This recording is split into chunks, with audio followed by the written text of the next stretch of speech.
Aloha, and welcome to the Joystick Show, a weekly podcast where three friends from Hawaii talk story about pop culture things that bring us joy. Shakas and halas for sticking around. If can, please like and subscribe on any and every podcast platform, also on a YouTube's. A 5-star review is greatly appreciated and helps us out a ton. I'm your co-host Drake, and that's Thomas. What up, what up? And we are currently missing Scott because he has a job that he's making money on, and so he can't be with here us today. Put that in a sentence. But welcome to episode 164. You sounded like Kevin from The Office. Oh, where he just cuts out all the middle words because he's like, it'll save time. Yeah. It'll save time. It makes sense. Yeah.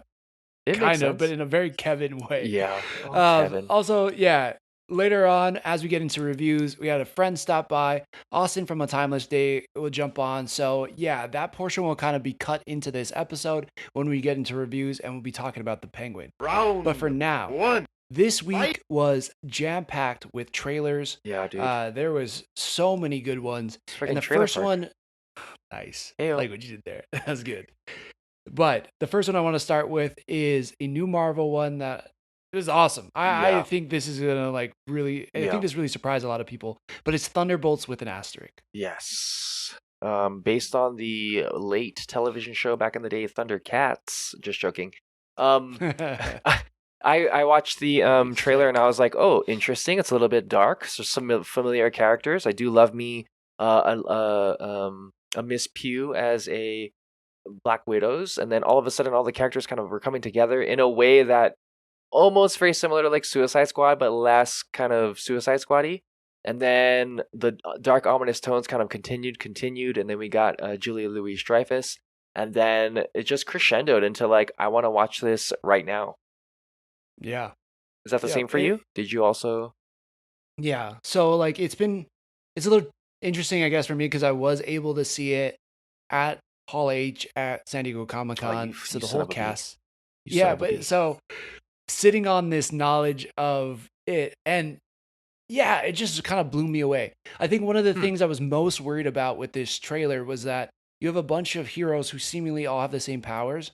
And you're like, how are they going to make that cool and interesting? But right when we get, we start off, to your point, with Florence Pugh, it seems like she's searching for meaning. She goes to her dad, Alexei, he's doing nothing. He's becoming a bum. And she gets put on this mission by Val, I guess. And all of them kind of do. And they end up in this almost death pit in a sense. They're locked in a room. They end up trying to kill each other. But I was so amazed by how they made the fighting styles look unique and different. Yeah, blend, but stand out. Yeah, blend in the sense of they were using them all together, and stand out in the sense that they were against each other, right? So fight for your meat. That sounds weird when you say it like that. Fight for your. There's a game that is the saying of the game. Fight for your meat. Okay. Yes. All right. Yeah. Games are weird now. Games are super weird. But in the kind of the idea of the Thunderbolts in general, I think that's one of the bigger things that I'm kind of looking forward to. Obviously, there's other Marvel things coming out, but you've already seen the things. Obviously, you're going to see this when it comes out May 2nd, 2025. Is this more exciting or less exciting than other potential movies or movies that are coming out? So I think based on this trailer, it's jumped way up on my excitement for it. Oh yeah. Am I more excited for this than Captain America 4? In some ways, I feel like the action. No, I actually not. I was like maybe, but I don't think it is. I think Captain America's still up there. I think Daredevil is gonna be way up there, maybe above Thunderbolts. Ooh. But I think actually at the tippy top though, it has to be the Fantastic Four. Just from those little snippets I've seen of it. Oh my God, does it look so cool. But the Thunderbolts it's unexpectedly awesome, which I feel like I've been saying so much lately, especially with Agatha coming out and with the Penguin dropping. There's just a lot of things where I really didn't feel like I give a shit about them. And now I'm like, that looks pretty cool. And I think this is no exception. It was very smart. I heard that the show went under a lot of different rewrites, and putting Florence Pugh as kind of the main actor for this movie, I think is a super smart idea. Obviously, she's killing it everywhere. Yeah. Oppenheimer, and just like everything that she's in, it seems like it's just been exploding. So Yeah. for sure, put her as like the top billing. But then you still have actors that everybody knows and loves and has built deep relationships over the series of movies in Marvel, Yeah. like Sebastian Stan. Hmm. We have the Winter Soldier, and in a lot of ways, it looks like we got a more evolved Winter Soldier in Falcon and the Winter Soldier, and it seemed like he dealt with a lot of his trauma. But in this trailer, it looks like he's kind of going back to form. Like Mm. it looks like he's attacking the rest of the Thunderbolts and trying to kill them. So this just seems like what is going on there. So Yeah. that part of it, I'm like really Mystery. curious about. Yeah. No, it is going to be interesting because essentially this is like to an extent, like an anti-hero slash like kind of gray hero area. Um, Yeah, so I, I mean, for lack of a better term, it's not a Suicide Squad, but you could make the argument that right. it's giving that kind of vibe. I would love for it to not be Suicide Squad because Suicide Squad is just so suicide. It's so DC, right? Totally, totally. And like that's like a defined thing, you know? It's Mm, like the Suicide Squad is called that because they could be killed on any mission, but they can also be sacrificed. yeah. And I don't and like I guess I could feel like these people can too, but it's like it shouldn't be that. And No. Yeah. I don't necessarily get that. Like I feel like what James Gunn was able to do with the Suicide Squad is so unique and it's so its own thing to Yeah. yeah, I guess in a way I'm just agreeing with you. Like this should feel like its own thing and I'm not getting the exact vibes of the Suicide Squad. I'm getting a very Marvel team of, gray individuals like you were saying or villains that are kind of forced to be together whether they want to or not, but Yeah. they have to survive or make the mission happen. Interesting. I like that the idea of kind of seeing more games and movies where survival is kind of the more of the focal point. So, for example, The Last of Us season 2 is coming 2025, no official release date, but it's another one of them survival situations that was a video game that we know and love. Um, what do you think season 2 can not only, I mean, the cast is ballin', but do you think it can live up Hmm. to the video game and also follow what was a wondrous season 1? God, this man, this season looks like it's going to break my heart. Dude, Like I'm gonna need therapy after this. I mean, Like, Caitlin Devers, we know she has range, oh yeah. and she's gonna be playing a character into which we know we're gonna have tears over. Isabella Merced has been Hmm. popping off, Oh yeah. and she's sorry, I'm thinking about what she looks like, and that is distracting me from what I'm trying to say, which is Um, she's been popping off, and she's also going to be playing in roles where we're gonna we're gonna fall in love with these characters as well too, and we're gonna have all these really great young actors stepping into this role, and I just think the cast in itself is gonna propel this past any kind of imaginable um detriment. I think it's just gonna be balls to the wall, awesome. Yeah. Yeah, and then this trailer just kind of shows what The Last of Us season 1 was about. Yeah. Like it has this feeling to it. It has this feeling of like, man, this world is has completely fallen apart. Like, barely anything exists in the way that like society exists. But yet there's Mm. like this inkling of hope and you're also like you want them to survive. But yes, like some of the cast to your point, like Caitlin Devers is going to be playing Abby. A lot of people know her for the games. And I'll just throw that there on Front Street. Like, I haven't played the games, but I did, in preparation for season 1, what I did was I went back and watched all the Oh yeah, cutscenes. did that too. Yep, yep, yep. Yeah, and it's, dude, that's like a I movie. mean, yeah, it's It's like good. It's like, 3 movies. yeah, it's It's good. so great. So I can see myself doing it for this show as well. But again, you got Pedro Pascal coming back. You got Bella Yeah, Ramsey, who just yeah. absolutely crushed it as Ellie. Gabriel Luna, who I love still to this day. Mhm, mhm. He's my favorite on-screen Ghost Rider. He's incredible.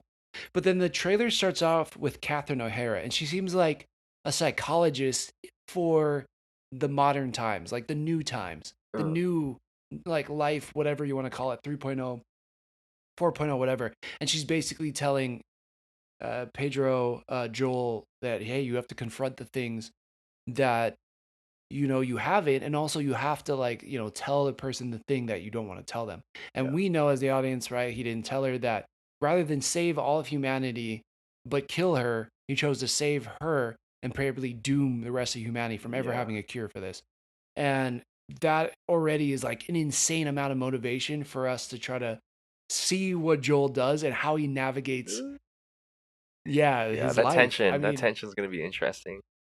it is so good. I mean, Pedro's crushing it. And this is like, it's a more deeper, serious, grittier character. Like even the Mandalorian is like has his moments, but he's more stoic. Yeah. This character isn't necessarily like stoic as much No. as he is like just reserved, blocked up, Yeah. like a real American America. cowboy. Yeah, like he Yeah. was in the Kingsman, but when it was the Statesman in there too with Channing Tatum's everybody's favorite Gambit. Right. But I mean, exact opposite. He was like in the Statesman, he was like fun loving That's and true. like Yeah, he was enjoy. kind of a little Yeah. bit more cowboy, but this one Yeah, he he's was a definitely more cowboy though. stoic. He's gotten kind of like that hard he's been through some stuff type vibe, but also at the same time like he wears his emotions on the sleeve. You can kind of tell. I mean, and this is probably just because Pedro's just good at acting in general, but like you can really see his emotional range, the characters, without him having to do much dialogue. He's got a very good like he's got a very dynamic facial situation. He does, man. I mean, he just yeah. Pedro has to be in my top 5 favorite actors Oh right now. wow. I just like I love him in everything he does. Yeah. He crushes in everything he does. But yeah, just the way he can like emote Yeah. without saying a lot, it's just incredible. But yeah, we're also gonna be seeing like an involved Ellie as well, Oh or like yeah. a more Yeah. grown Yeah. up Ellie. Yeah. She's gonna be involved in a relationship. It looks like, and I mean, if you played the game, you know who it is. But Yeah. it looks like her and Dina are gonna be like moving closer together, which is Isabella Merced. So there's going to be that dynamic in there too. But this kind of like safe place that they've made, I want to say in Wyoming, it's like it seems impenetrable, but as we see as the trailer goes on, like that's Yeah. not necessarily going to be the case. Yeah. Nothing is impenetrable. Penetration always kind of wins, you know?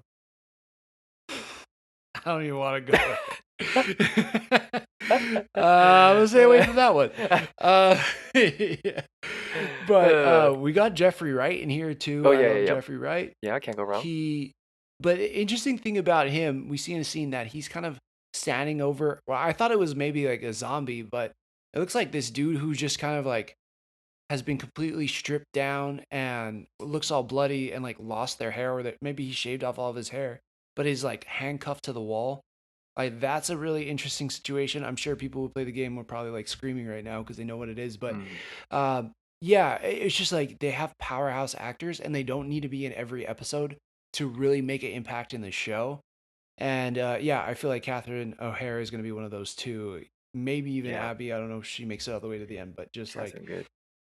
wow, yeah, this is gonna be intense. And this trailer definitely was intense. So yeah, if you haven't checked it out, Yeah. go I for it. mean, would you rather watch Last of Us 2 or go into like a theater and watch Ballerinas? What are your thoughts? I like it. Great transition. I will say quickly though that The Last of Us doesn't have an official release date yet. It comes out in Ooh. 2025, and Thunderbolts we can expect it in May 2nd, 2025. But Ballerina, Yeah. I was like, how's this gonna work? I feel like I've said that a lot Where's lately. Keanu? Yeah, exactly, right? Because it's like, oh, this is John Wick, and if obviously the John Wick movies are awesome. I Mm. like. I don't even know if you've seen 4 yet. I think I might have only seen clips from 4, Oh. but the Continental show that was on Peacock, like I tried. Did you try to watch it? I don't even. We can move on.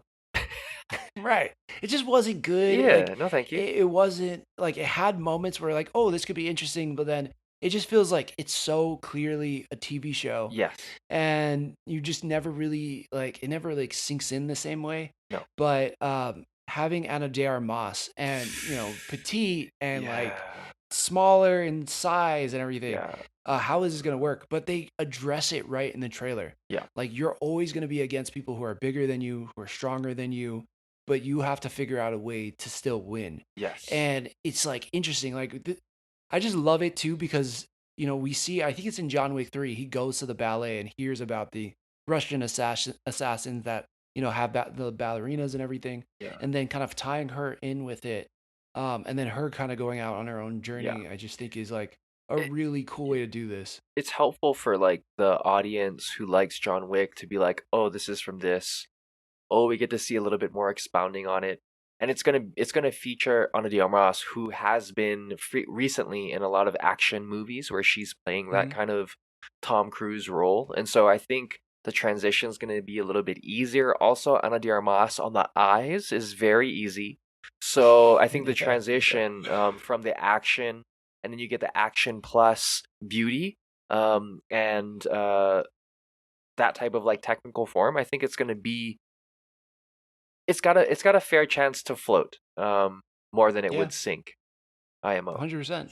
Yeah. Yeah, totally. I agree. I agree. And she's a pretty decent actor too. Yeah, Like yeah, I yeah. feel She's got like when range. she says things and she like emotes stuff, I believe it. Yeah. So yeah, from this trailer, super compelled. You get all of the kind of weird nightlife situations that John Wick gets in, like these crazy like I know, underground yeah. dungeon Like, clubs, and like you get some of that. But then the action, like the way she's kind of working in jujitsu or judo with like gung fu. I don't know what you yeah, call it. I know there's like a name for it, but like the way she's able to work in like her weapons and guns with the martial arts is just it looks good, yeah. and it feels like, oh yeah, this is John Wick. Like it could happen.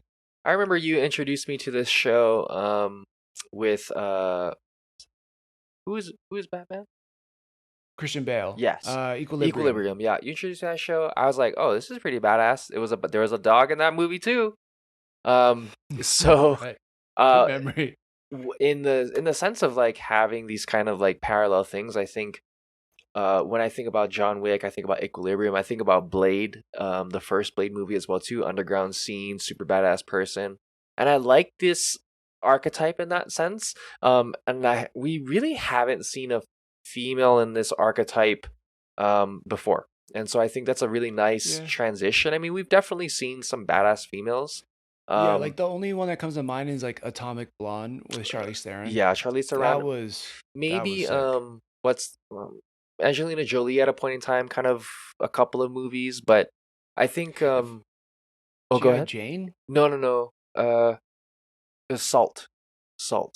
Oh, solid. Yeah, Yeah, yeah, yeah, yeah. So yeah. this is going to be a little bit more cool because it's off of some things we already know, so we know the action is going to be really good, and we're going to get to see Ana de Armas kind of perform all the things. So kind Yeah. of And this not terrible. this trailer kind of ends with like one of the smartest things you could do, which is just like a tease Yeah. to John Wick. Like Yeah, he's yeah, still yeah. in there, which is something the what is it called? The Continental never could have done because it was a prequel. Yeah, So yeah, I mean that alone I think is gonna draw people in. When I for sure. went to go watch the trailer on YouTube, it had like almost 1.6 million views or something Jeez. crazy. Yeah, yeah, yeah.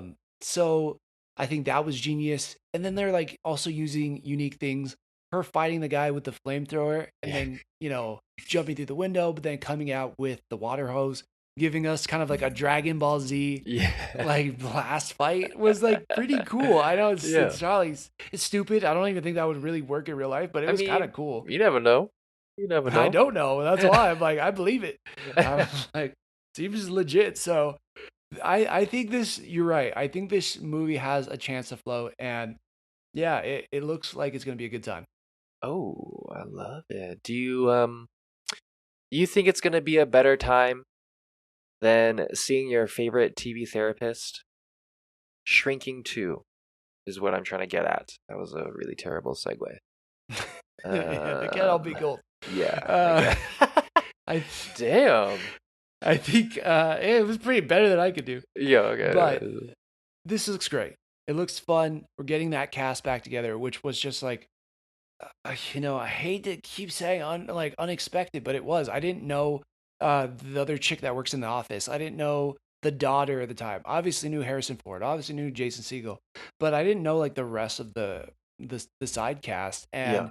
And they kind of found their own personalities and stories within the group. But we're getting like more of that, and they're kind of like adding more elements. I feel like of even Ted Lasso, Hmm. because for those who don't know, like Brett Goldstein obviously wrote for Ted Lasso, but he also wrote for this. And it looks like he's even getting a cameo in it, which is pretty cool. So it seems like they're kind of pulling a lot of that kind of style, I guess, in a sense, from like Ted Lasso. And like to me, like Ted Lasso progressively, maybe hot take, got worse and worse as the seasons went on. Oh, Like season one to me was the best season. Season two was okay. Season three was yeah. like it Season was three so was all over the different. place. Yeah, Yeah. agree. Where I'm just hoping this keeps a little bit of the consistency because the only thing for me with shrinking last season was it was kind of a slow build. It took a while for me to kind of get into it. And then once I was in, I'm like, oh, I'm in. I like these characters. I like how this is going. This is cool. This is funny. So now that we kind of get to just jump into where everybody's at post season one, I think this season's gonna jump off and just start blasting off from the jump. Blasted off. Yeah, no. Anything Bill Lawrence touches, I think, does really well. He was a writer on Boy Meets World. He was a writer on Mm, Friends. He created Scrubs. He created Clone High. He created Cougar Town. He created Ted Lasso. Like yeah. it's just par for the course, and I like to see this kind of consistency because we love Scrubs growing up, and to Yeah. have that You can stylish see show all of again. that in the show too. Like Yeah, which is what's you up, also dude. I said par love for the that. course and just like, man, we're keeping up with the golf Yeah, dude, jokes. golf, dude. Just keep hacking away with some golf Yeah, jokes dude. Scott really loves golf. He goes to the links probably once a week, and then every day. yeah, He's 18 yeah, holes, dude. Sometimes he only does zero 17. handicap, just Yeah, scratch golfer. yeah. He Sick. he only plays with a 9 iron too, which is impressive. That is impressive. Yeah, yeah, yeah. Yeah, and he still drives at 340, so I don't know Yeah, how he I does know. that. Yeah, and 320. considering he only plays on his knees, it's pretty tough. But God, Scott's so good at yeah, things. Scott's so good, dude, at golf. So His freaking favorite good. sport. Just let him Yeah. know. Um, So yeah, this show just looks fun. Check it out if you haven't watched it. This is that show though where everyone's like, I need like a new comedy to go into. My number one is always Hacks. I the love Hacks. I think the Hacks is my favorite like modern comedy. mm, And then number two is Shrinking. yeah, And I shrinking. just like I just love this show. So I hope that season two works out as good as season one is, and I'll be a happy camper. But Yeah, this will be coming out on October 16th it's a couple next weeks. month Yeah, dude. in just a couple weeks. Hey, Yep. Yeah, and Ballerina also comes out June 6th uh, next year. yeah, next So, year. A lot of 2025 stuff. They're trying to tease us into it, huh? God, 2025 is just like going to be an insane Yeah, year. There's just going to be so much good stuff. I feel like this year was a good year for for shows. yeah, And it was a good year for video games, but like movies were kind of like, eh. Like yeah, there were some great ones and there were some kind of like, it's okay. yeah. Yeah. Um, but on that note, news of some video game things, some comic book things. First and foremost, we got a quick clip of Ghosts of Yotei coming in 2025, which is a sequel to Ghosts of Tsushima. And man, fuck, we've been getting a lot of awesome ass Japanese things going on. And to Hmm. see this new video game, I akin it to how the Assassin's Creeds were, where they did it and then it just got better, and then they changed kind of like the tone of it and the genre and the theme, and then it just got better, and they added more things on top of more things, just like how Jedi Survivor did with Cal Kestis, which we'll get to in a second. But I'm so looking forward to this Ghost of Yotei. I'm looking forward to how they're gonna move it creatively, the kind of the things that you didn't necessarily like in the first one, but it was hard to not like things, and then how they build off of that, et cetera, et cetera. So probably more customization, probably more weapons, probably more beautiful landscapes. So, do you have high hopes for this, or do you think it's going to tank like a Madam Web? Definitely not. And I thought this would be your favorite piece of news today, but I think it's also kind of shocked everybody. Like, I don't think anybody thought Sucker Punch would have a sequel to Ghost of Tsushima Yeah, so quickly, no, but then also how they were going to take it. Ghost of Yotei seems like it's going to be a couple hundred years in the future. yeah, So Jin Sakai is already yeah, gone. He's passed away. But we're probably going to get a little bit of nods, maybe to a legacy that he's left behind. Obviously, if he was the first ghost, right, which was like not a Ronin, but like an honorless samurai who was willing to like kill people from the shadows. If that has now carried over hundreds of years from now, like he left a massive legacy. yeah, The interesting thing about this one too is that Obviously, Tsushima was kind of an island off the coast of Yeah. Japan, of mainland Japan. But this one, Mount Yotei, is actually in Hokkaido. Hokkaido. So like, yeah, which is completely different place in Japan. Yes. Like they're pretty Not far even. away. Yeah, they're not even close to each other. Yeah, but that's why like his legend has spread that far. But also, this is like it's cool. It's like a different time period. I think this is right before like the Edo period, if I'm not mistaken. But um, it's just cool, and I'm curious to see how they do the kind of female Yeah. character. Like Yeah. I think that was obviously like, a big issue with, speaking of Assassin's Creed, like as this new one is about to come out, they just pushed it back because it was supposed to come out this year, right? Now Uh-huh. it's coming out, I think, February next year. But there was a lot of pushback between, okay, we can either pick between a girl ninja or like a black samurai. Yeah. Like, granted, they're both from history, Yes. but there was a lot of people that were upset by that. Yeah. I'm curious to see.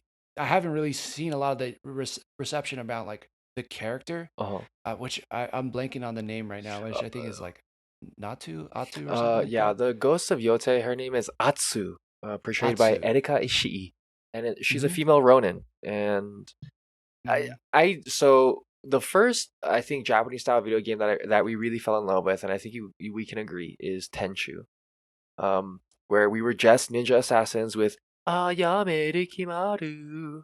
And you just run around, you sneak around, you use your grappling hook, you jump down, and it's gory. You're just slicing throats and Mm-hmm. murdering human beings that were, body boop boop.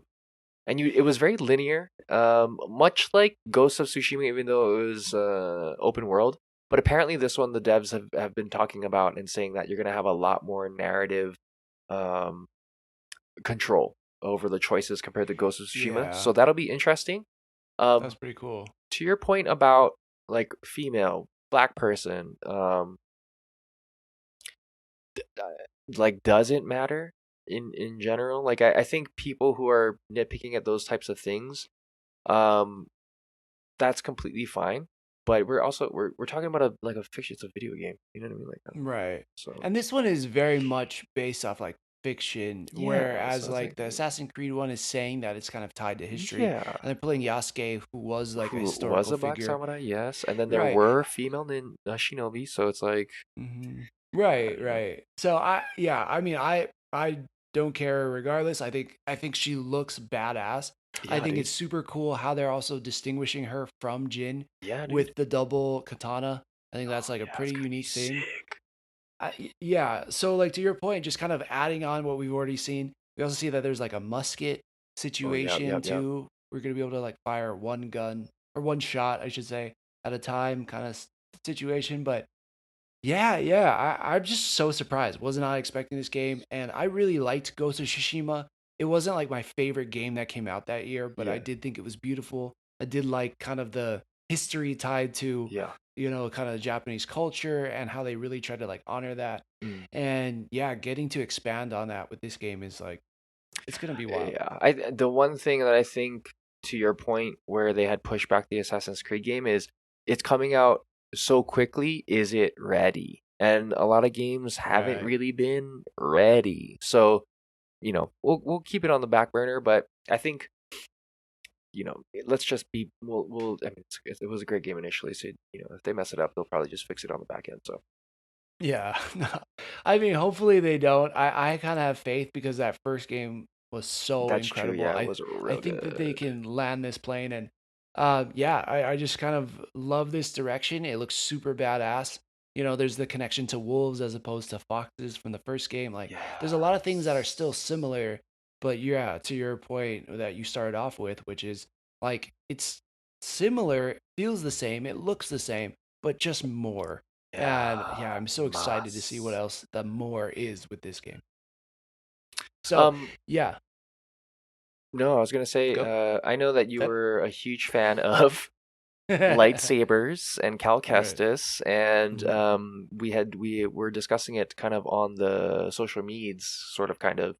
Hmm. There was an article that came up that had mentioned that Cal Kestis is going to be in the live action show slash movie, within the Mandalorian. As you got through that article, were you more believing it, or were you more like, we'll see? So funny thing is, I didn't get to read through the article, so Oh, I had just nice. saw that this was a rumor for a long, Oh long yeah, yeah, time. yeah.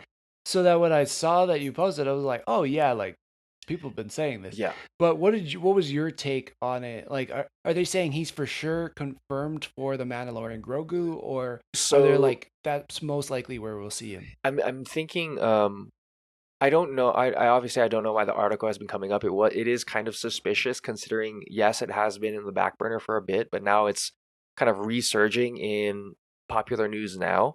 And so that gives me kind of more of a reason to believe or more faith in the fact that we're going to see Cal Kestis in the show.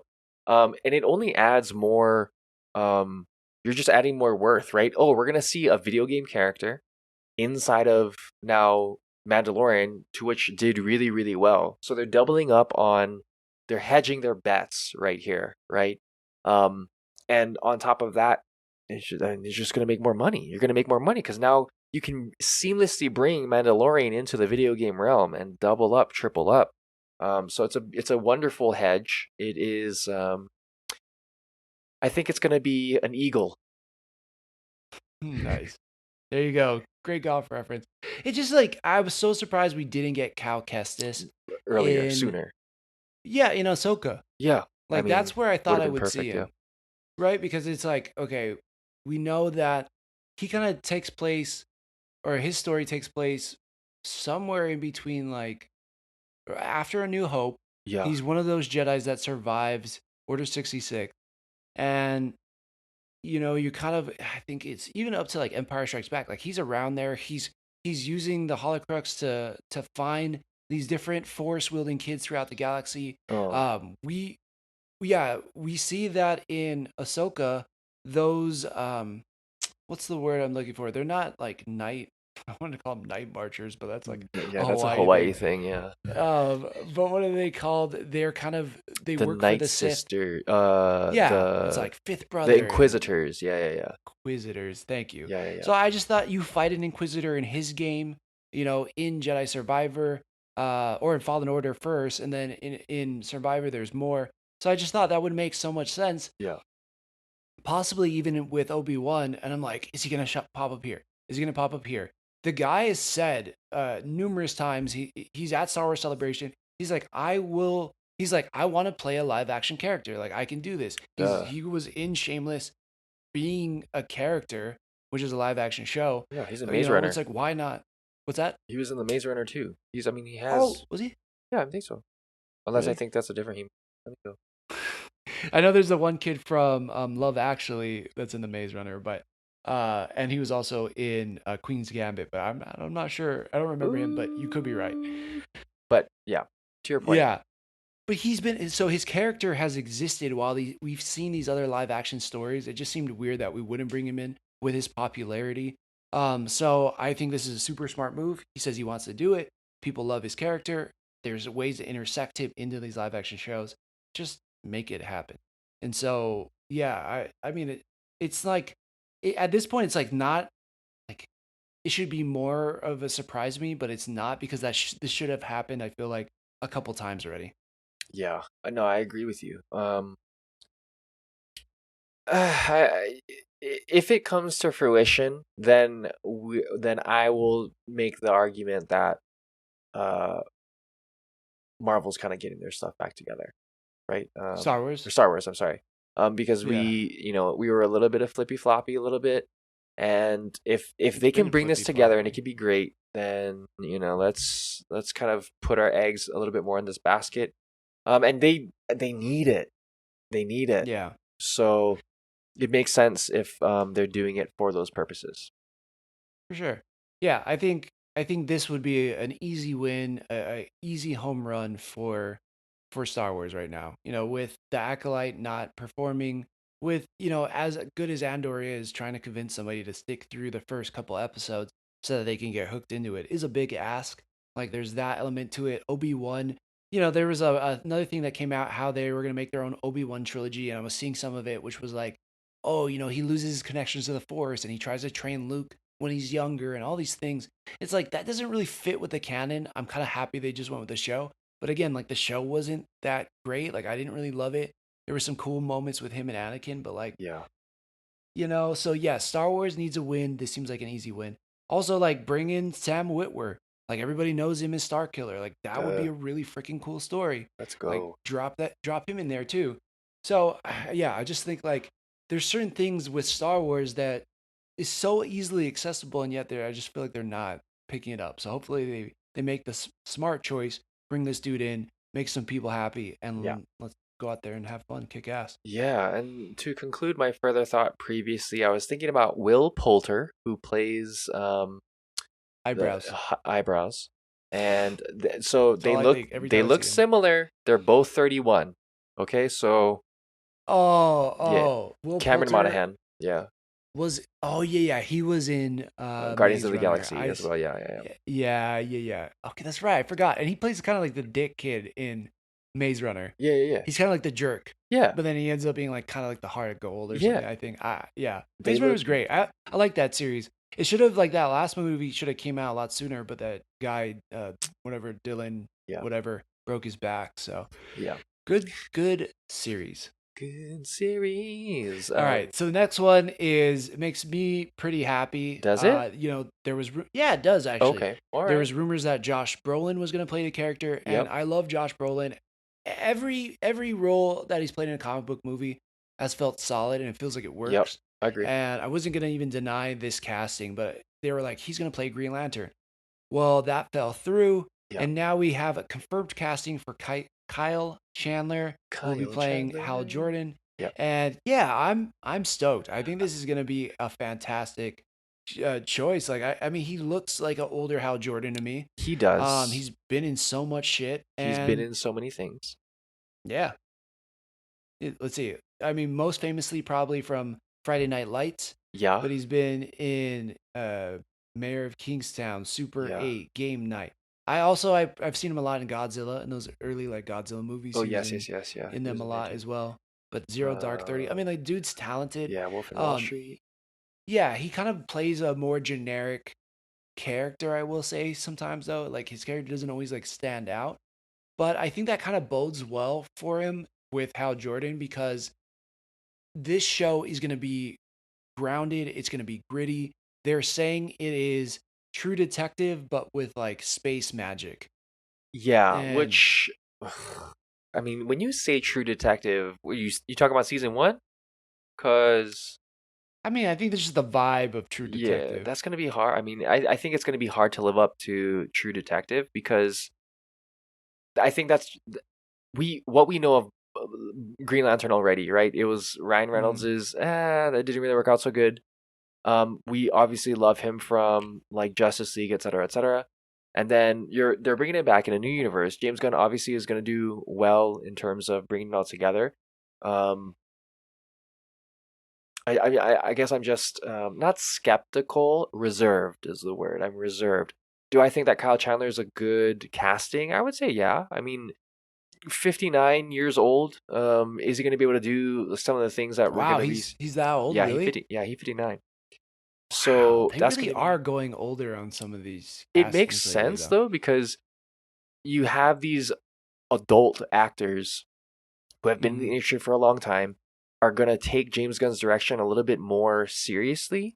Like so, for example, if you notice with all the movies, I can't even remember the director's name.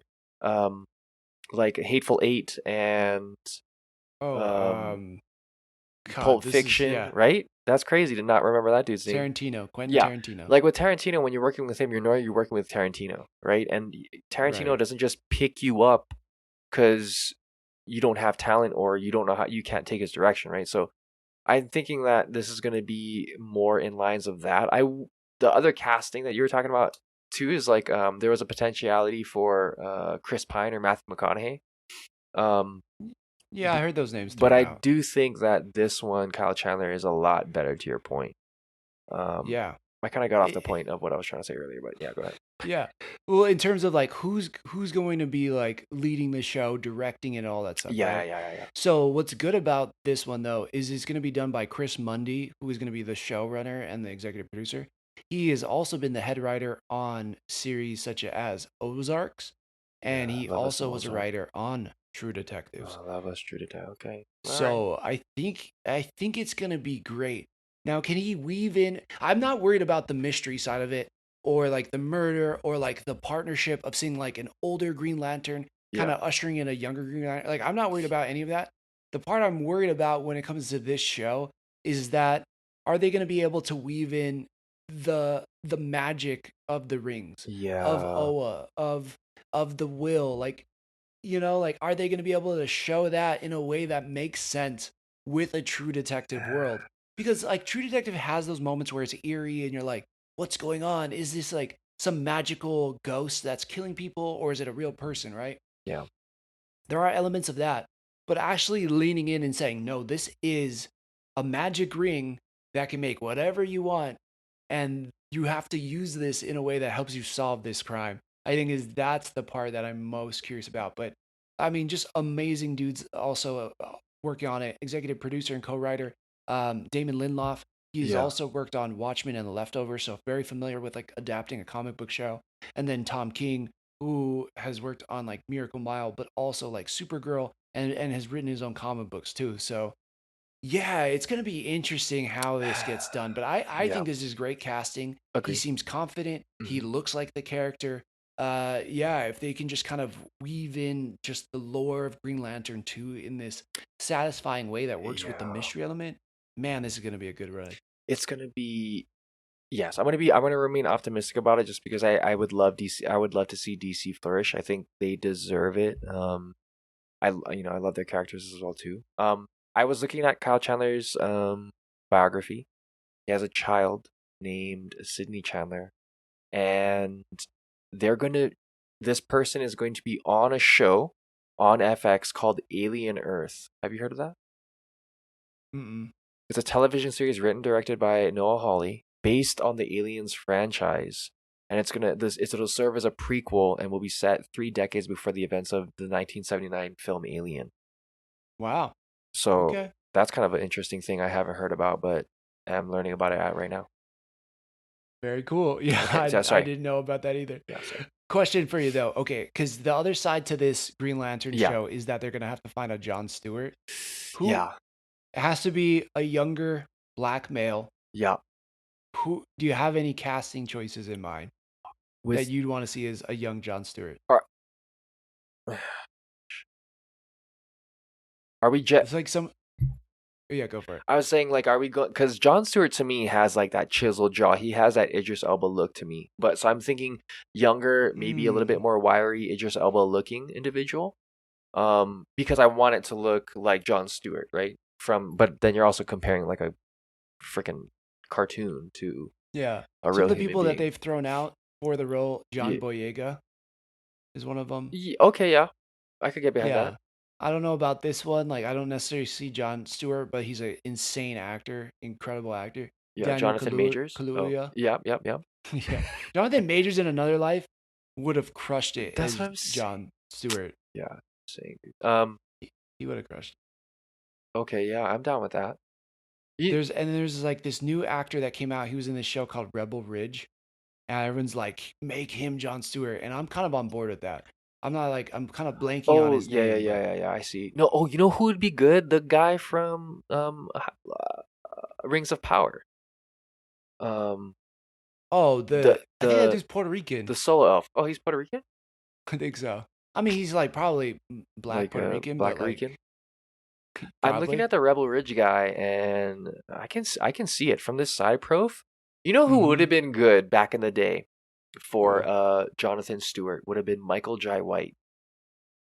He played Yeah, Spawn, back in the right? day. Back in the day, Yeah, yeah. yeah. He would have been real But good. like, oh man, he would have been dope. I know. Yeah, so there's so much they can do with Green Lanterns. I don't Mm. know how I feel about Nathan Fillion being Guy Gardner. Like, I'm not stoked on that. But I guess I Who's can kind of see it. who's your Kyle Rayner though? That's your favorite Lantern. That's a good one, man. That one is that's interesting. I don't know. I haven't even thought about that. Dang, put me on the spot. Yeah, dude. Um, yeah, I'm gonna have to think about it. Yeah, dude. Think about it. Like, That's cause the question. I'm pretty sure Kyle Rayner is like half Latino. Yeah. I gotta look it up. But yeah, so you probably have to have some type of like Latino in there, but Yeah. like my gut instinct was kind of just like the kid from Outer Banks. Oh, an Australian.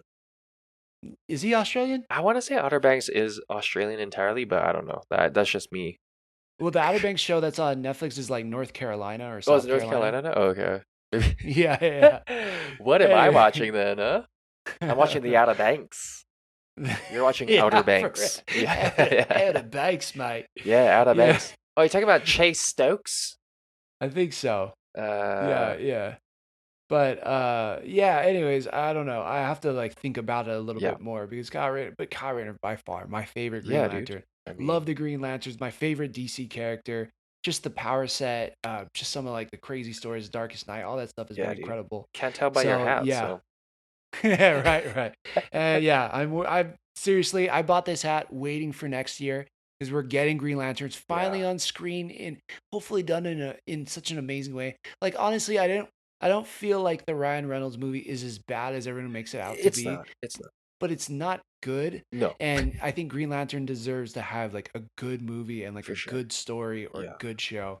And I'm happy to see like he's coming to the forefront again with the DCU. So, I know. oh, this is gonna be I would exciting. appreciate that message too, like having the will, greater good, bigger than yourself. Like I think that's a really good message as well too that we need to be seeing. Yeah, hear that. Um, All right, Batman finally got a star on the Hollywood Walk of Fame, sticking with DC. Yeah, so it looked like from what I saw that I said this last week too. Now I'm blanking on his name again. Um, uh, Lee. Lee Harvey Oswald.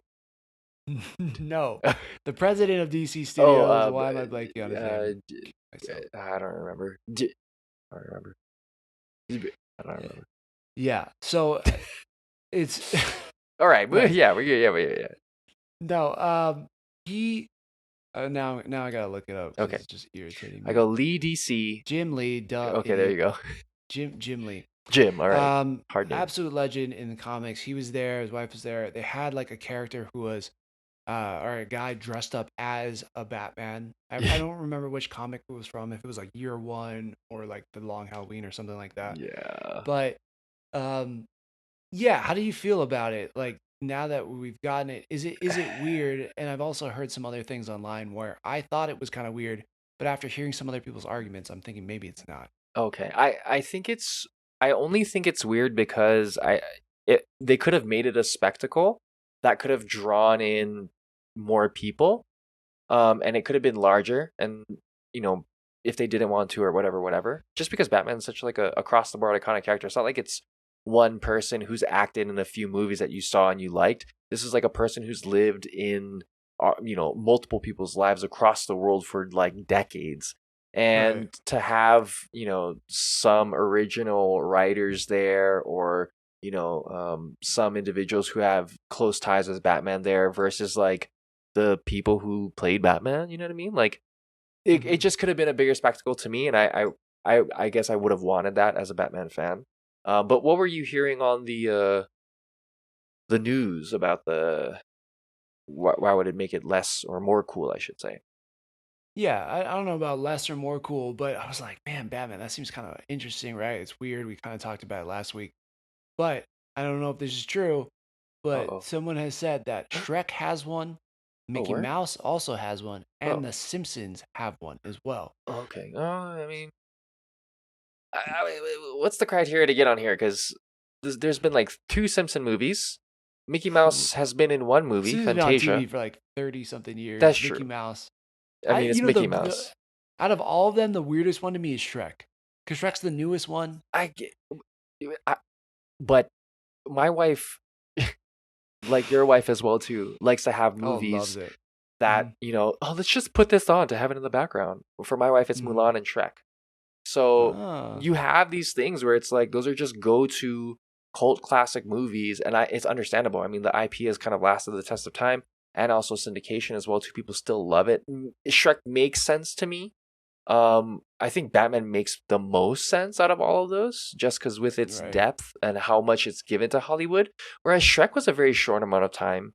Mickey Mouse, I mean, and The Simpsons, yes, they've always been there, but in terms of like Hollywood movies, Mm-hmm. I would argue maybe a little bit less than. But who am I? Yeah. Yeah. Yeah, I don't know. It makes a ton of sense to me too, and pretty cool. Pretty cool we got there. I wonder what character Marvel will get first on there. I'm Freaking assuming Iron Man, dog. Spider-Man. Oh, Spider-Man? You Okay. think Iron Man I makes kind of sense for Marvel Studios, but Spider-Man as an individual character has probably uh made the most yeah, yeah, money yeah, for yeah, yeah. Marvel. Okay. That I mean, that'd be cool too if they like somehow like had some dude swing in, Right, into like the handprints. yeah, into the handprints and like do the fucking the landing. The super Aladdin. Yeah, that Yeah, that dude. would be That'd be awesome. so sick.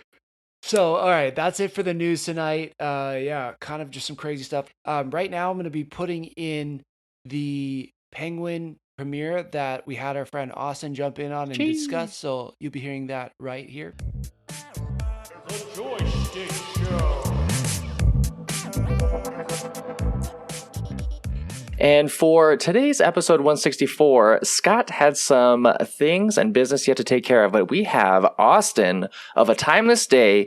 He's going to be stepping in and checking us out. Austin, why don't you introduce yourself? Hi, I'm Austin with A Timeless Day and of Beaka as well. And I run around town. I host events for a living. We're currently launching our Volkswagen bus tour. Ooh. And then we also do bonfires and special events all around town. So a little bit of everything. Yeah. And I feel like I'm never stopping. It just never stops. You're currently featured at a destination that is proof that I'm never stopping, as I'm currently at my other job. There you go. Yeah. But I'm happy to be on. Thank you for asking me. Yeah, we're happy to have you, man.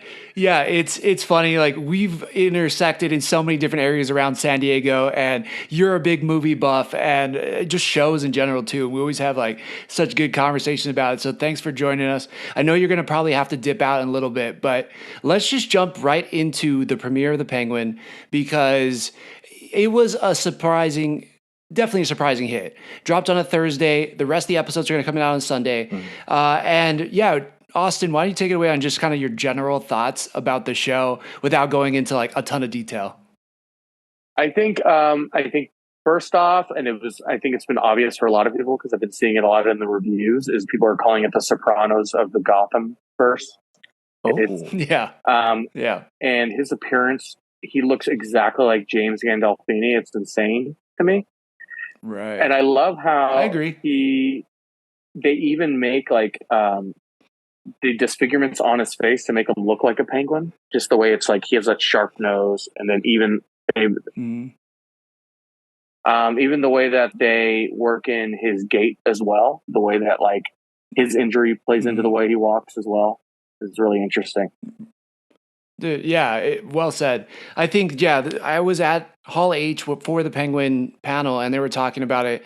And like the makeup guy, like the prosthetics dude, was saying that scar that goes across his face is meant to make it look like a beak. And dang, it's just really well done. But you're right, it's just about mob bosses putting hits out on people, drugs getting moved around, money getting moved around. And again, though, it's just like so surprising. It's been so dramatic, and I knew I liked Colin Farrell in the Batman movie as the Penguin, but man, I didn't think he would be able to carry a whole show, and I feel like I've been proven wrong. Like this, it's been pretty crazy. So, what was some of the things that you kind of picked out from the premiere?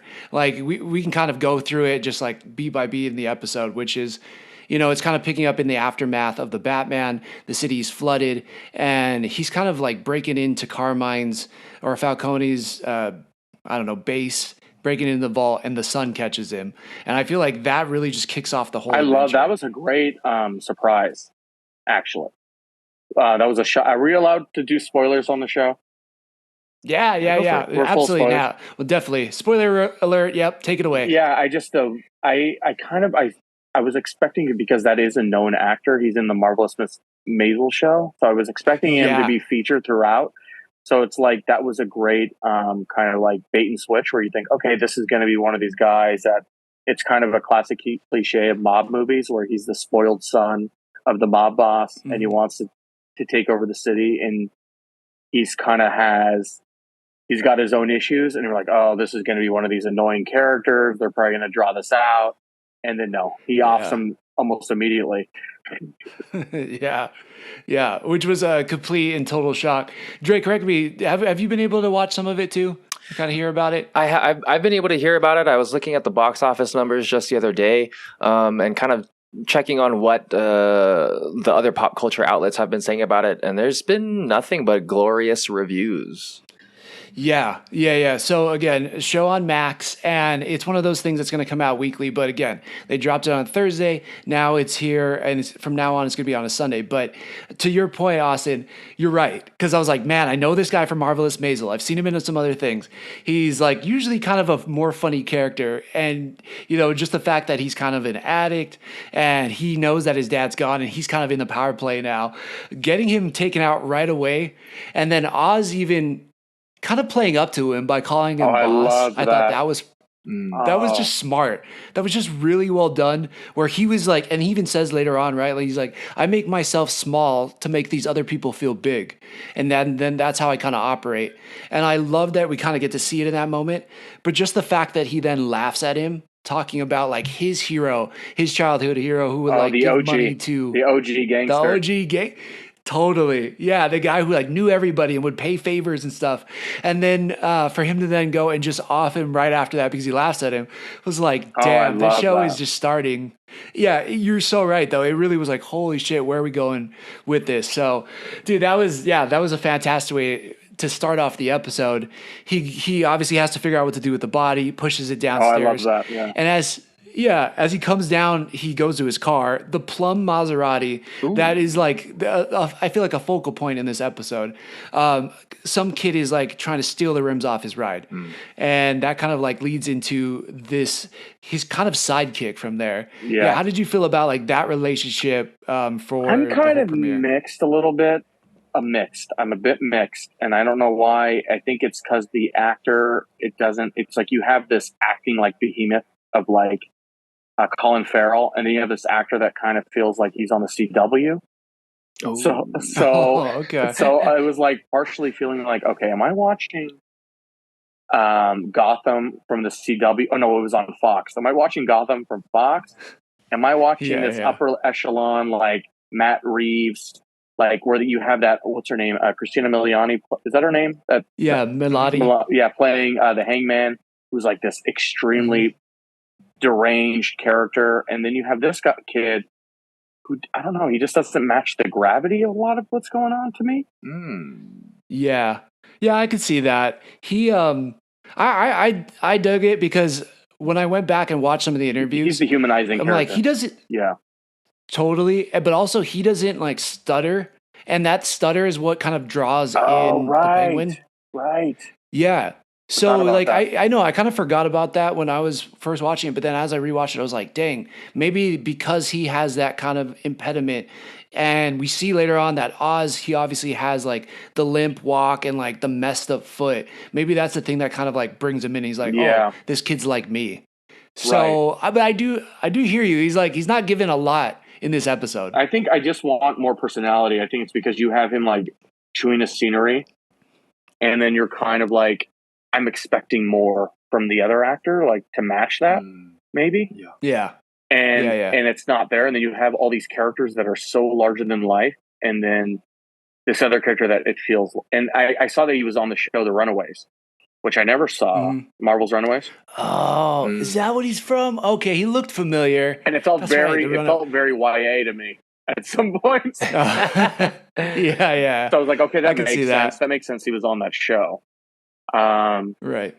But yeah, overall, I was really impressed with it. And I did see a lot of the similarities. I mean, if you've ever seen The Sopranos, his mom is very similar to his mom from The Sopranos. Dude, yeah. She's just like a little off her rocker, but also like just kind of hardcore, like he is a little bit. I loved that scene where she was like pounding on his chest saying, "You're a bull of a man," like when she's hyping him up. I loved that scene. Really love that scene. Oh, it was so good. Yeah, and I think that was another great scene too, showing how for some reason, the Penguin has all these different henchmen. We later on see that there's that drop facility, which is like the in-universe drugs that everybody does. It like literally, you see it in the Batman, they're like all dropping it in their eye. But now because of how it's flooded, it's all contaminated. He's like, just sell it. The drop heads won't care anyway. But then, but then also to bring now Victor, the young kid, to go meet his mom, you're like, wow, he probably never lets anybody get this close to him. Yeah. And I dug that. He also has like the station wagon with I love that the 24-inch rims on it. That like what was playing on the radio? It's like there was something playing on the radio. Right when they jump in, it's Dolly Parton's 9 to 5. That's what it was, right? Yeah. Yeah. And that kid just looks, he has a slight smirk underneath it, which I did appreciate that. I kind of liked that little like, oh man, this guy. But, and also just like, man, Oz is like a weird dude in a sense, like he'll slam somebody's head in a door, but also listen to Dolly Parton. And wants to, like, a suicide and get a suicide from the slushie from the convenience store. Yeah. Right. Which is another great way that this episode ends. It kind of shows their relationship. So you're right. Like, I'm not sold, I guess, on this actor, Renzi Feliz, who plays Victor yet, but like he gets some really good moments with Oz. I do. I see what they're building. Like I think this is going to be like Oz's humanity. And I feel like it's going to be a way to kind of test his character as it goes along. Because he's rooted in like wanting to be, it's like that the gangster with a heart of gold or like with a code kind of situation that wants to be respected by the community. Yeah. Which I've always had a soft like spot. Goodfellas. I've always had a soft spot. You ever watch Goodfellas? Oh, yeah. I always had a soft spot for characters like that. So. No, totally. So I love that. It does feel like a TV show at some points, which is hard to, like with the budgeting constraints. You can see the budgeting constraints. Interesting. Okay. At some points. I kind of agree. Yeah, like I do kind of agree with you. Like it feels like the Batman, the movie we got from Matt Reeves, but you're right. Sometimes it does feel like, oh, you're just put in this room so that it saves on budget. Yeah, but it doesn't take away from it, and it makes me hungry for like a full TV universe of Matt Reeves stuff. It's like I wish this wasn't the only one. I know they were going to do like this Arkham horror. They were going to do a show set in Arkham Asylum, but it was going to be a horror television show, and it got canceled. I was like, if only that was happening. You know what I mean? Yeah. But you're right. But I also think, man, if Matt Reeves can make the Penguin interesting and make it this good for an episode, like what other characters can he do and how, like, what does this mean for the Batman too? Like I liked it. How did you both of you feel about the Batman with Robert Pattinson? I thought it was great. I actually really liked it.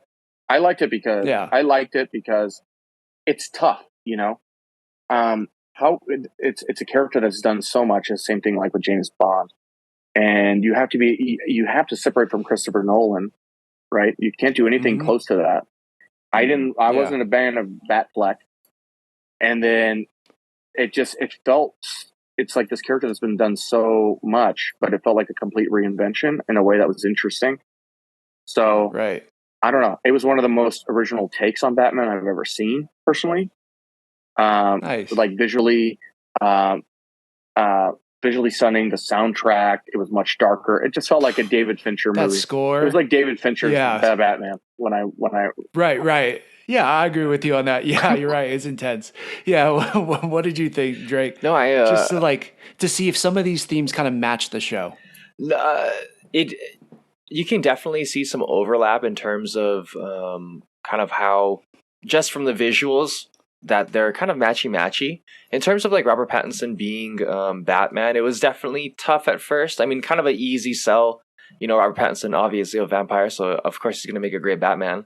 But I echo what Austin is discussing in the sense that it was very refreshing, even though it has been done a lot. It's like it was something that was new and inventive, and it gave us kind of actors that were able to really carry these characters based off of their acting skill and not necessarily the back of Batman or the Penguin.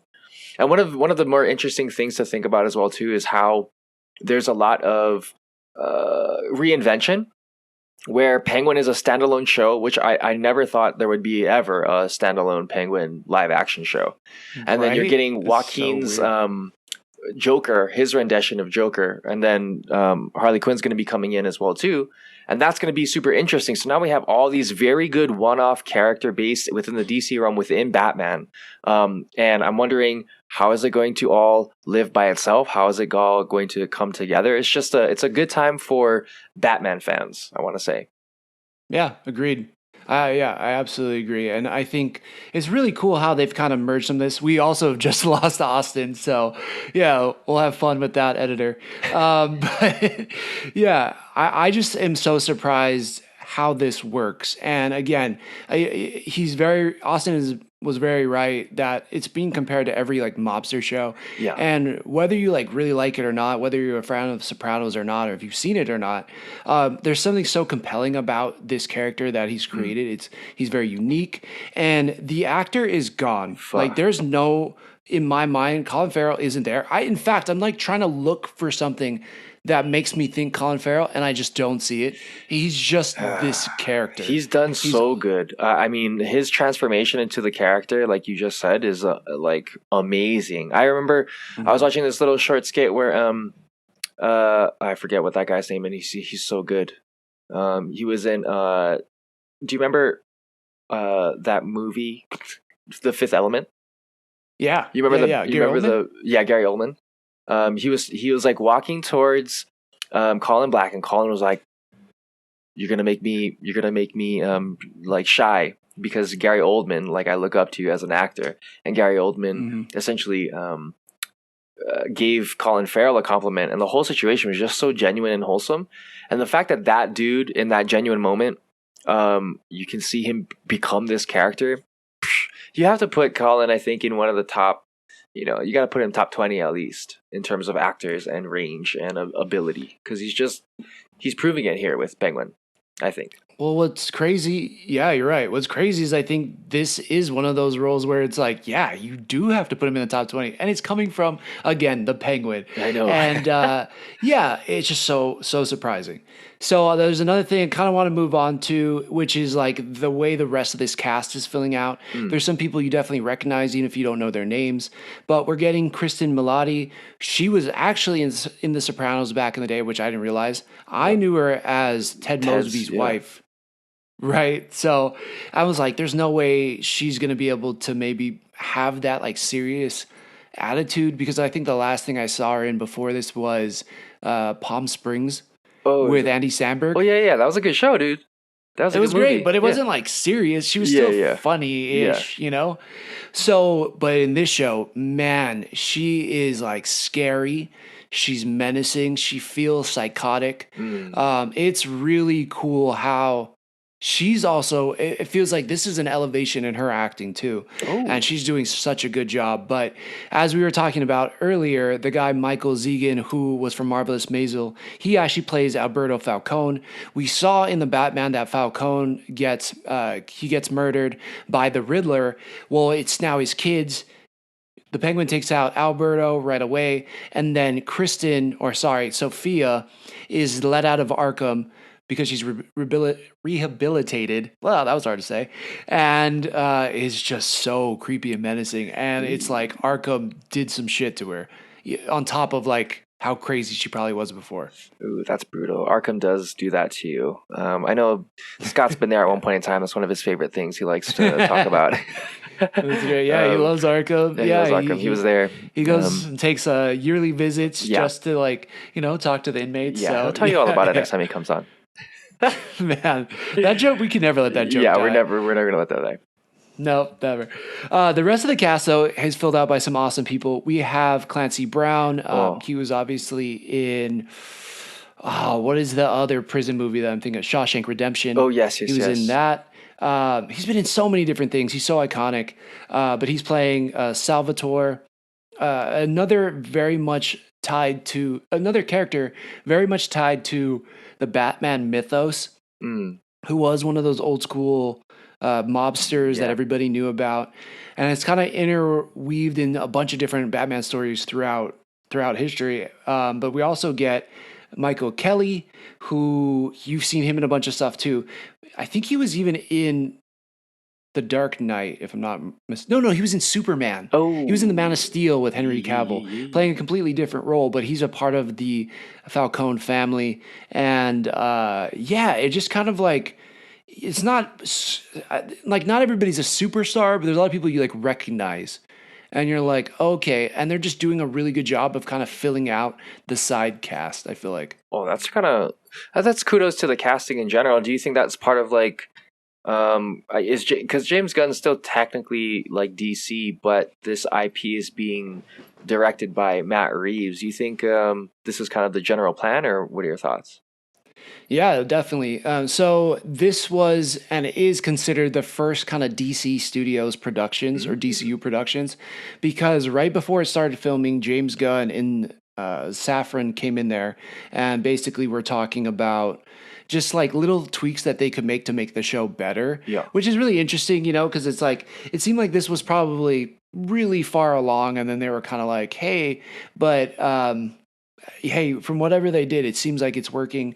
Obviously, this is considered like an Elseworld property from like their mainline DCU that we're going to be seeing in Superman Legacy, and then with Creature Commandos at the end of the year. But like this just feels so gritty and raw, and the way that people get killed is it's just brutal. There's nothing elegant about it. It makes you feel just kind of icky in some ways, like it's just not a good feeling. And I just think that this was a really, really strong episode, and it's just the character interactions. Like there is action in this, more action than I thought there would be.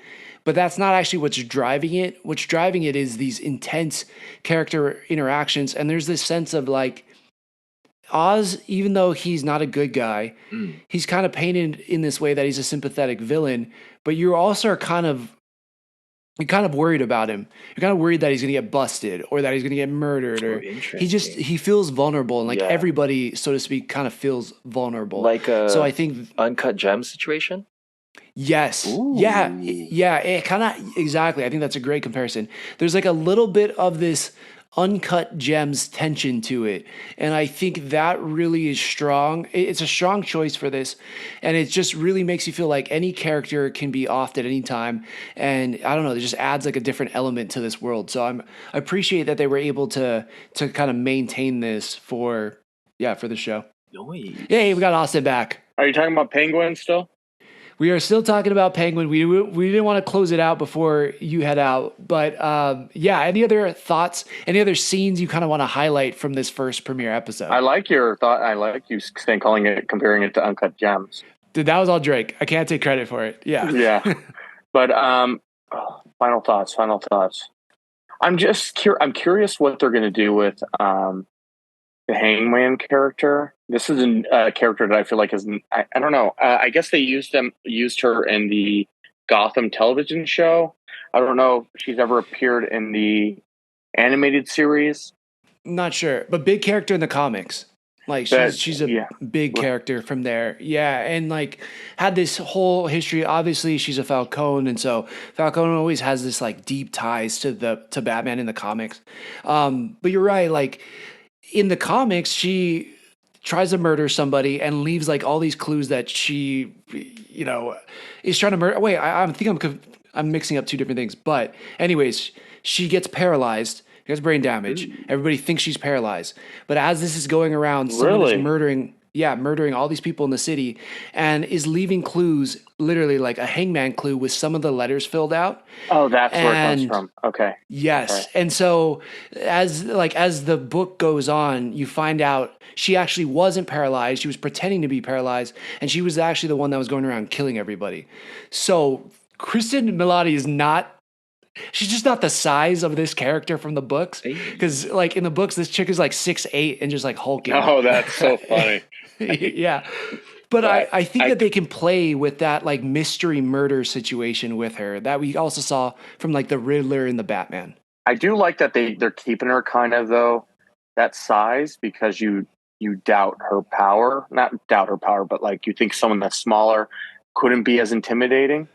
Right. And be capable of that. And I think that's kind of what they're playing into is their characters. Like you see the Penguin, you see Oz and the way that like he's trying to trick her, and she's thinking that she's naive enough to fall for it. And then you get to the torture sequence, which was brutal to watch. That was a unique torture sequence too. I've never seen anybody get tortured in that way, like under the armpit with barbed wire. Ooh, I was like, that's pretty wild. Yeah, it's tickly and it hurts. And then luckily it was distracting enough that I was thinking like, oh my gosh, the fat suit is so realistic. It's insane. Dude, he goes full naked in this episode, Drake, and it's like, but it looks like his body, like it looks like the penguin body, and I'm pretty sure, Colin Farrell wasn't just eating like Whoppers and like Big Macs and Dunkin' Donuts. You know what I mean? Like it was like a full suit he put on, and it looks pretty real. Right? Like, oh man, they just do such a good job with that. But yeah, then they kind of torture him with this like barbed wire under his armpit, and you see like the blood coming out. It's wild. And I just haven't seen a torture scene like that before. Yeah. But anyway, the stakes are very high. You can feel the stakes. Totally. Yeah. We see that he also like, he gets that ring, the old Salvatore Marone ring. Right. And that ends up becoming like a big factor towards the end. Right. Because there's this natural tension. Right. There's a power vacuum in Gotham now that the walls have come down. Batman, who knows where Batman is right now. But there's all these different gangsters that are trying to fight for power. You got the Carmines, you got the Falcones. Right. And just that kind of using the old history of this gang versus this gang and using the symbol of the ring and literally taking off Alberto in the beginning and using it as a ploy in the end in the car was just so smart. Like it's just like really, it was really smart writing, I feel like, in this episode. Yeah, especially because it's all these characters. It feels like the link is they're all being underestimated in some ways. I mean, he feels like someone that's always been feeling underestimated. Hangman, that's her character is the one that's like you could tell like, oh, everyone's underestimating her power, and then the young man as well. Yeah, even back to Victor, the kid. You're right. I think that was very astute. Honestly, I think that's a great point because you're right. That's the whole thing with Penguin, right? It seems like he's always being, underutilized or like looked down upon, and so I think that, it's just a crazy, crazy story. I can't wait till Sunday. I think that's kind of mostly what I could say about that. But we just kind of see the inner workings of who the Penguin is and how he's going to come to power, but. Yeah, I don't know. One last tidbit I want to throw out there, which, this is an Easter egg that's going around all over the place. But Victor, the kid that kind of tries to steal the rims from the Penguin, it's very reminiscent of, what is his name? Jason Todd's intro in the comics. Yeah. So that's how Batman discovers his new Robin, Jason Todd. Well, in the same fashion that the Penguin is also finding his new Robin in this kid, Victor Aguilar. And there's like this weird counter dynamic, I feel like, with what we see with like everybody else or like what we see with Batman and then the Batman's villains. I don't know if that was so hard to say, but it was. And I feel like this is using that way to kind of show a different side of who Batman could be if he didn't have the opportunities he had or didn't stick to his moral code or stick to what he felt like needed to be done to like save the city. In some ways, like the Penguin is doing what he can to save the city or to be the person, the hero that he thinks the city needs. Oh, interesting. Yeah. So, I think that kind of was it for the Penguin. I don't know if we're going to get Austin back at this point. He's at one of his 100 jobs apparently. And either way, it was awesome to have him. Hopefully we'll get a little bit more from him in the future. And we'll hopefully get him at a point where he's able to sit down, plug in his phone and just kind of like chill out and have a conversation. Yeah. But anyways, thanks to Austin. Check out A Timeless Day. We will shout him out on social media too. And keep a lookout for that. The Joystick Show. All right. So I think that kind of sums up the premiere, and we'll have the next episode coming out this Sunday. So now let's jump into Agatha episode 3. Quickly on Transformers. And that's kind of it. And we'll wrap up tonight. But we have Agatha episode 3. And I'm not mistaken. I don't know if you were able to watch it. I wasn't able to watch it. I did. I was a little naughty and I saw some articles about it. So I was like I was looking at pictures, skimming through the article. You know what I mean? Just to dip my The toe in. episode's like 35 minutes. I know. Dude, I was reading it for 45 minutes. So I read an article for 45 minutes about a 35-minute episode. That also is a call. That joke hopefully never dies either. I know. Like I wish more fans had it so they could share in these funny little buttons with us. But they will. If they've been sticking with us for a while, you've definitely heard that one before. This episode continued this show being great. Okay. It was a great episode. Christina is watching it with me, and nice. you know, it's like it is like me kind of begging to get her to like watch something with me sometimes. But she's loving it. Dude, she's loving it. We flew through it, and we both, at the end of this episode, we both looked at each other like, is that it? It went by so fast. We wanted more. It ends on a hilarious button. It ends on like a banger of the song, and it's just working and it's moving. The pacing is breakneck, but not in a way that you feel overwhelmed. In a way that's like it's just moving you from the next thing to the next thing. And then in this episode, we are introduced to the first trial on the Witch's Road, and it's really cool. It's really interesting how they do this, how they set it up. As they walk up, you know, we find out that you have to stay on the road, because if you veer off the road, the nature, the environment will like suck you in or probably do something else to you to get rid of you. Yeah. So Kitty, or Sharon, as everybody else knows her, but as Agatha calls her, Mrs. Hart, she almost died several times throughout this episode. Oh man, that must have been hilarious. Yeah, I almost don't want to spoil this for you, but at the end of it, it doesn't seem like she makes it either. Oh dang. So yeah, they get to the house, and on the front of the road basically transforms from like a night spooky forest to like a beachfront house that you would find in like Connecticut or like the Hamptons. Martha's Vineyard. Yeah, something like that, but like on the beach, right? Nice. And so they walk up to the door. There's a moon symbol on there, and the teen calls it. He's like, "Oh, this looks like the water phase." Kind of, and instantly when he said that, I was like, "Oh man, this must be kind of like this might be a hint as to what we should expect." And so this episode really aligns with it being a potion episode and focusing on Jennifer Kale's specialty. And then also it's the way that they're kind of almost killed through the trial. Yeah. So it's really smart how they do it, but the character dynamics of everything is just really moving it forward, and the interactions are so good. We get a lot more of like the history of Allie's character, or Alice's character. We get a lot more history of Jennifer Kale's character and why she wants to walk the road, how her magic is bound, and how she wants to release it and get back her abilities. And a little bit of Lilia Calderu in there, kind of going back to when she was a child. You see a small version of her in this yellow Elizabethan dress. I don't even know if I said that right in the last review I did. Butchered the hell out of that word.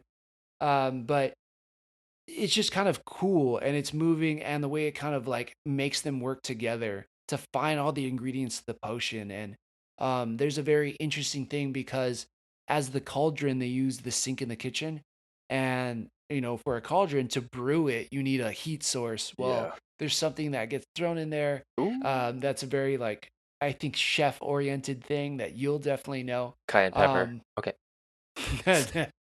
Yeah, because that boils water all the time. Totally, yeah.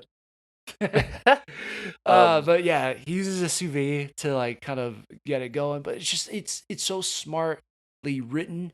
This was just like a fun episode, and Agatha's still her, but we also get callbacks to, you know, she traded in her kid. As Jennifer Kale is talking to the teen, she tells him like, don't trust Agatha. Like, you know, at one point she traded in her son's life for the Book of the Damned, which we know is a Darkhold. And he's like, what? He's kind of the most enigmatic part of the show for me. Because you're like, does he know? He definitely knows more than he should, but why? And who is he? And how is he connected to all of this? So I love what they're doing there. But Jennifer is like telling him these things about her. And then we get the name drop of all name drops, something that everybody's been wanting to hear since 2021, which is, she also sacrificed her son. Some believe that he was, turned into a demon, turned into this, or was an agent of Mephisto. Hey.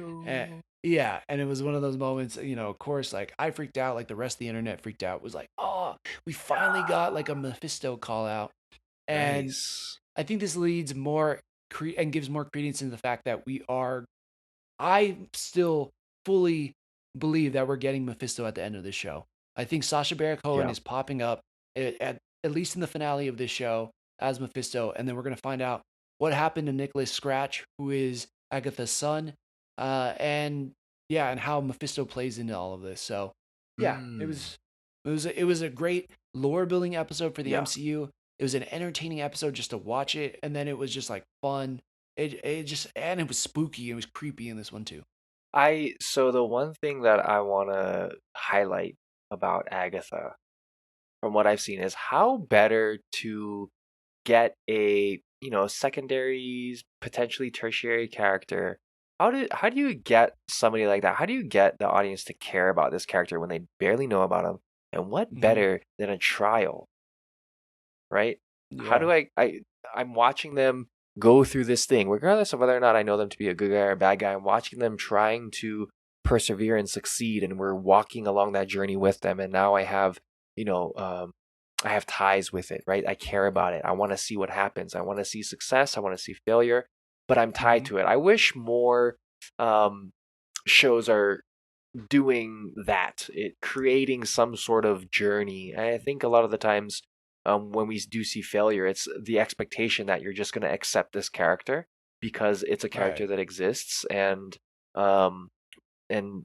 with Agatha, they're doing this very, very well. Because did I care about Agatha's character when I originally watched WandaVision, etc.?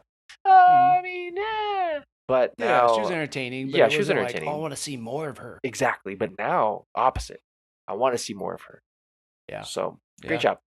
I think you're absolutely right, and it's just cool that this story was basically pulled from a Scarlet Witch story, and then just kind of transformed in a way that relates to Agatha.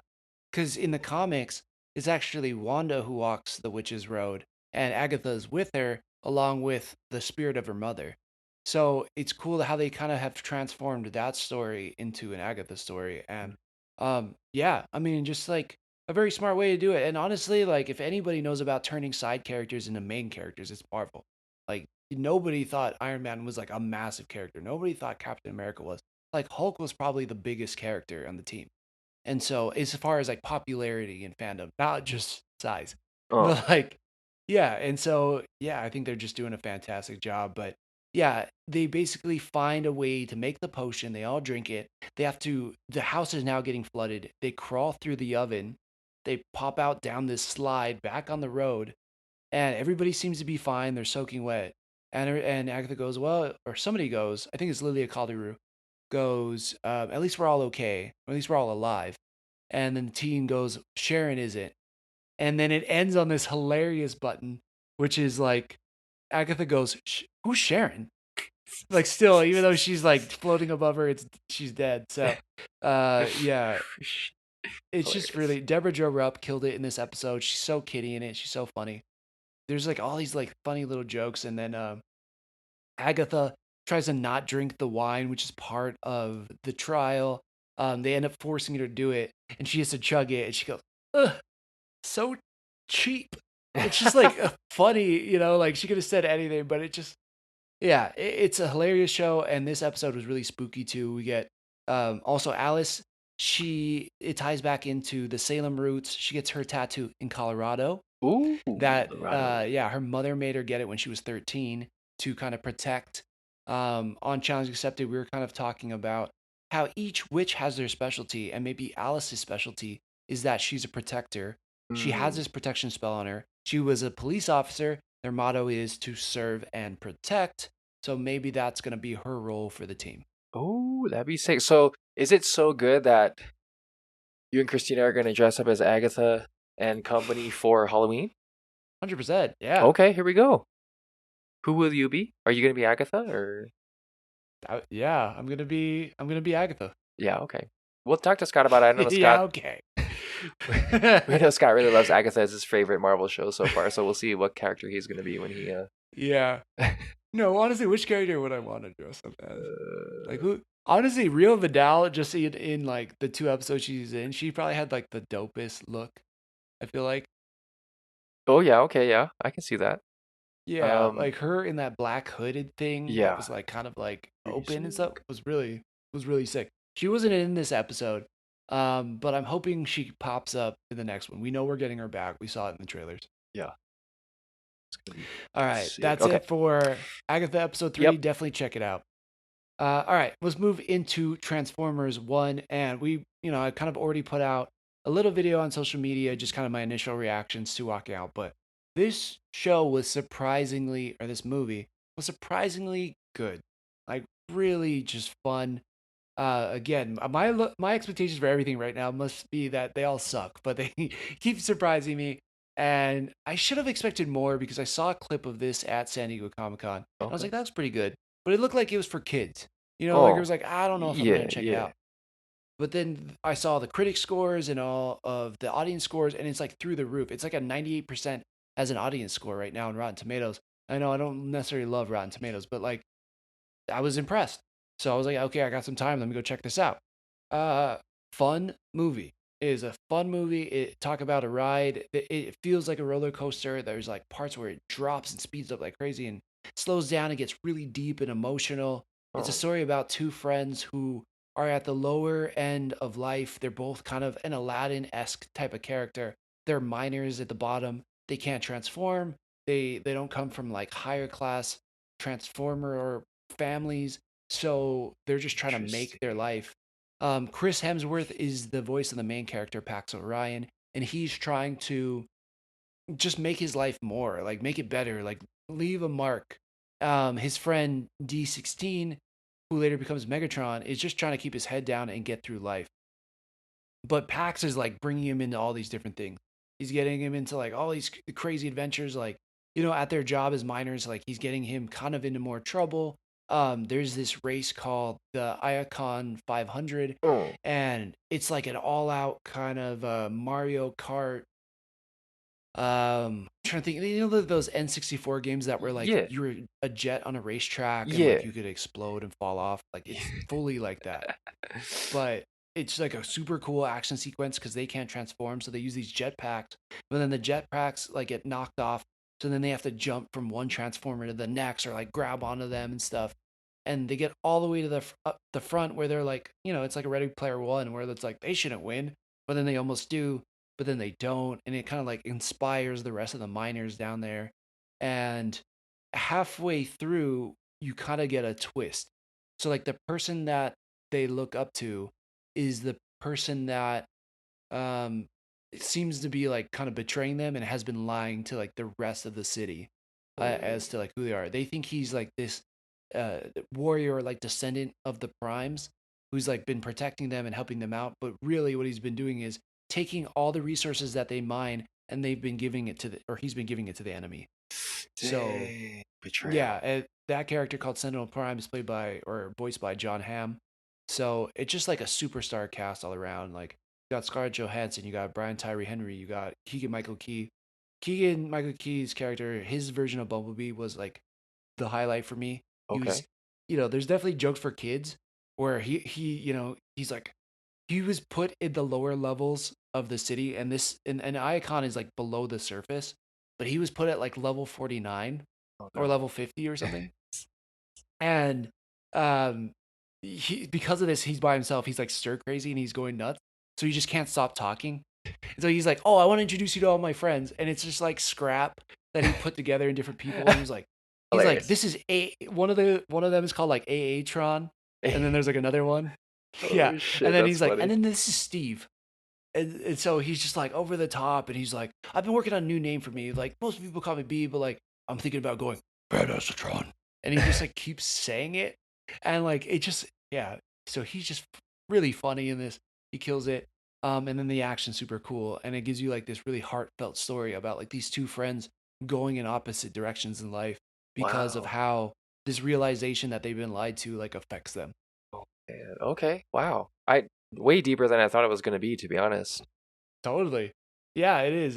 It's a lot. And right at the end, after Optimus and Megatron, after they've adopted these titles and they battle, there's this like small scene where it flashes back to them first meeting each other, kind of like in the locker room for the mines, and them just like just chit chatting and stuff. He's like, "I'll watch your back, you watch mine," kind of thing, and like where the friendship is formed, and then you still see like Megatron and the rest of the Decepticons, Yeah. kind of like flying off, and Wow. like what's in store for them. So it's like there's always this kind of underlying tragedy for people who know who they become and like Yeah. what the story is. So Dang. yeah, it's pretty good. That's It's like cool. a lot better than I thought. So yeah, can I Wow. recommend Transformer One enough, especially if you got kids. Wow, you sold it. You sold it, and I'm buying it. There you go. But yeah, I think that's kind of it for everything that we got tonight. That was kind of Yeah. all the topics. I feel like I talked way too much and kind of flew through it. I'm curious to get your takes when you're able to watch some of Yeah. this stuff. I'll watch the things. Yeah. I don't think you talked too much. I think you were giving a plethora of detail that I think are going to help the viewers really salivate when they get to these shows and movies. Yeah, I need to salivate because my mouth is dry. Ooh, So, dirty. yeah. I don't know. How are we on Rings of Power? Are you still planning on continuing watching Yes, that? I'm still going to continue to watch it. I'm going to be taking my third and final test tomorrow morning. So once that's done, I won't really have to worry about studying too much, and then I can kind of put a little bit more time into viewing the things so that the things are viewed. Yeah, awesome. Well, we're all wishing you good luck. If you're listening to this, wish Drake good luck. By the time this comes out, though, he's probably taking the test. So Yeah, so we'll see. yeah, retroactively put it back in the past. Yeah, But, dude. time is a circle. It's not linear. So yeah, that's it for this week. Thank you so much. If you enjoyed this episode, please share it with someone else. Tell us what you thought about these trailers, the news. Like, are there games in here you're excited about? Casting you're excited about? Are you watching these shows? Interact with us on Threads. It's popping off over there. We've been super active and just kind of talking about all these different things in a little bit more short form detail, but that's a great place for us to hear from you guys. Obviously connect with us on all the socials at Joystick Show, and we will see you next time. As always, thanks for checking it with me. Stick it in my face. The Joystick Show.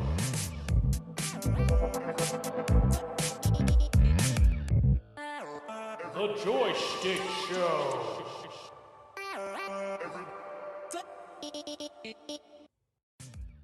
If you've enjoyed what you've been listening to, we'd really appreciate a follow, subscribe, and a review.